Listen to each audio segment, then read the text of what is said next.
Hello out there, everyone. This is Charles J. Baserap, author of An American at the Crossroads, a book addressing the history of terrorism and assessing pros and cons of our responses from a middle-of-the-road point of view, drawing upon years of experience and research as well as time served as a federal officer and then as a federal contractor. And I'm back with a special limited-run return engagement of the formerly Facebook-exclusive #TheThing. If you've been following me there before, welcome to the new home on YouTube. If not, well then, buckle up. This isn't your standard current affairs channel. There are no bells and whistles and fancy logos and graphics flying at you.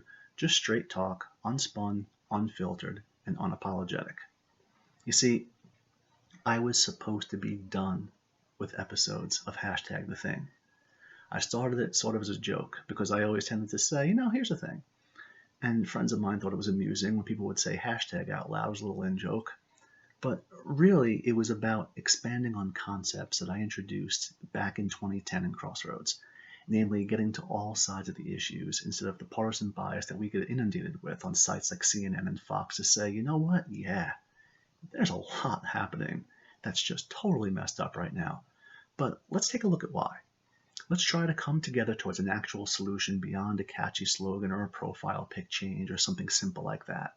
But we can't do that if we're unwilling to talk, if we're dug so deeply into our trenches with our fingers in our ears, refusing to accept that, we might be wrong sometimes.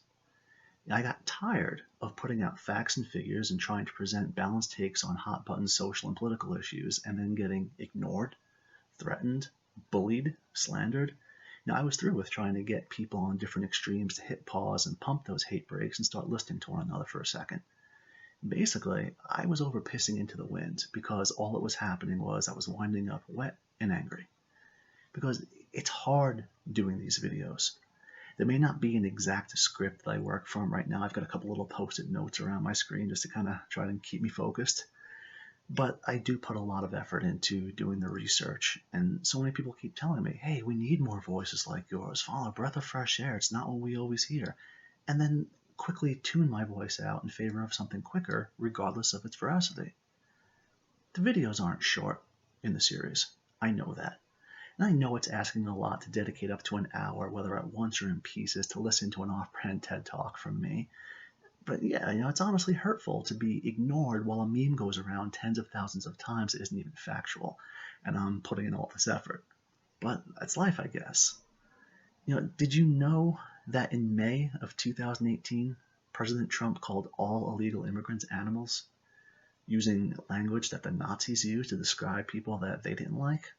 Well, I know a bunch who think that. Heck, it was a claim repeated at the Democratic Convention. There's even a meme with his quote juxtaposed to one by Goebbels.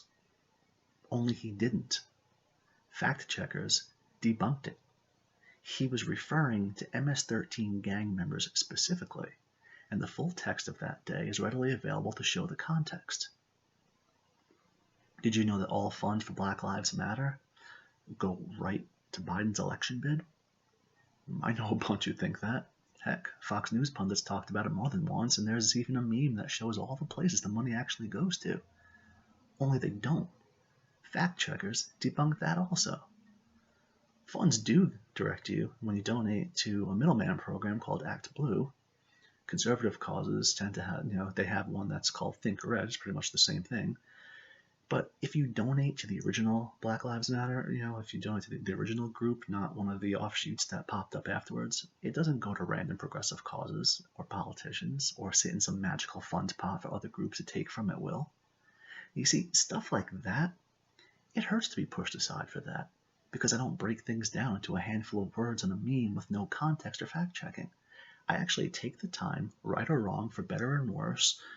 And some topics, especially ones that are more complex, they require more than just cursory talking points to more adequately address them. And I'm sorry if I can't just use 140 characters or a celebrity tweet and say this to convey that. It's just not the way I'm built. And so I retired for a bit. I stepped away. I had to. But lately, I've felt this inexorable pull back, the desire to try maybe one more time to reach out before the election, at the very least, to the moderates like me. And people, I know you're out there. You're not alone. I can't be the only one. I know I'm not the only one.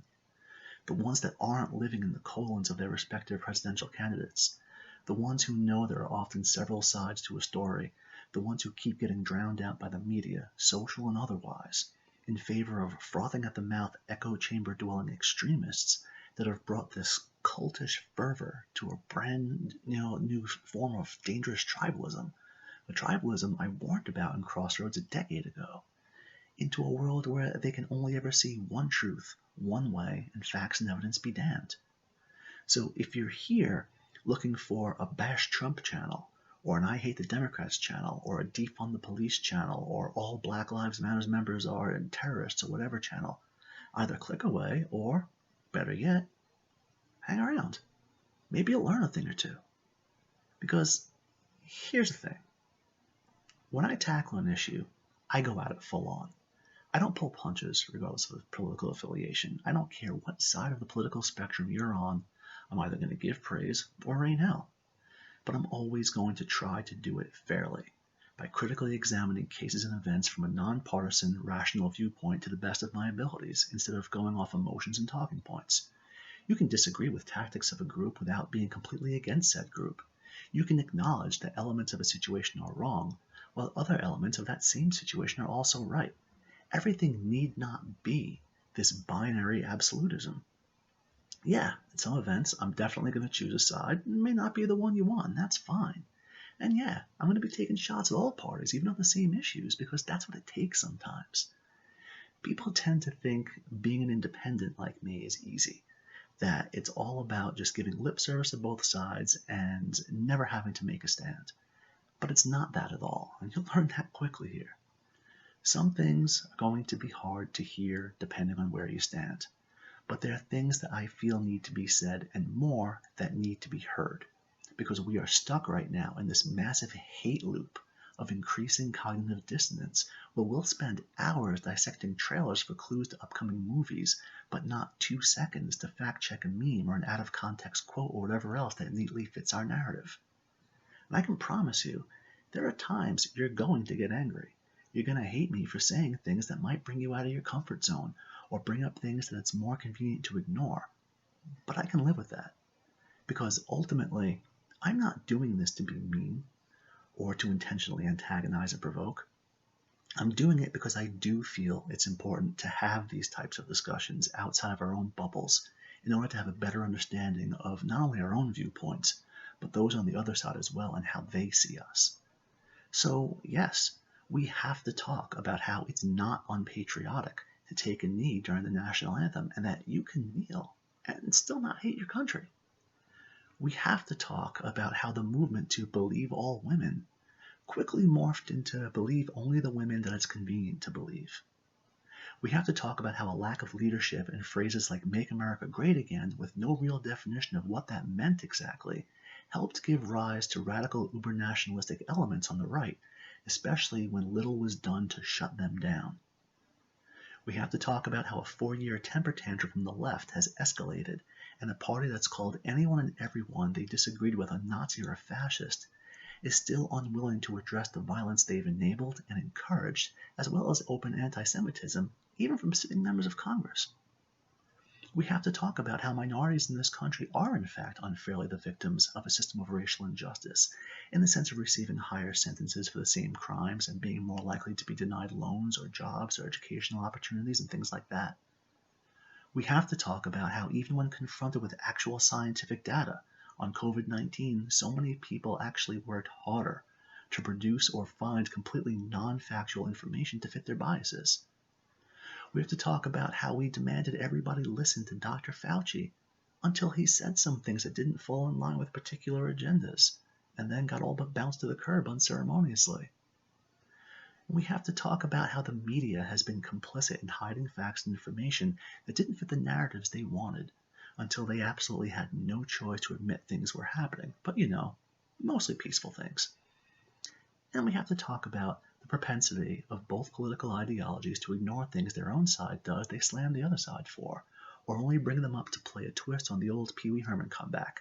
This one being, I know I am, but what are you? To deflect, deflect, deflect. This isn't a channel about you having to agree with me 100%. I don't expect or even want that. I definitely don't have all the answers, and I'm not going to pretend otherwise. This is a channel that'll hopefully make you think and show people that there are moderates out there that are tired of the finger pointing and hypocrisy that defends actions from their side that they condemn on the other, that there are still those of us who want to get at the truth and bring everyone to the table to discuss viable, reasonable solutions for moving forward. None of us, especially this day and age, none of us are guaranteed a tomorrow. So then why are we spending so much of our today's fighting? So, welcome to #TheThing. Welcome to the Crossroads. Check your egos at the door, wipe your feet, take a seat. I'm coming in hot, and things are going to get very real very fast.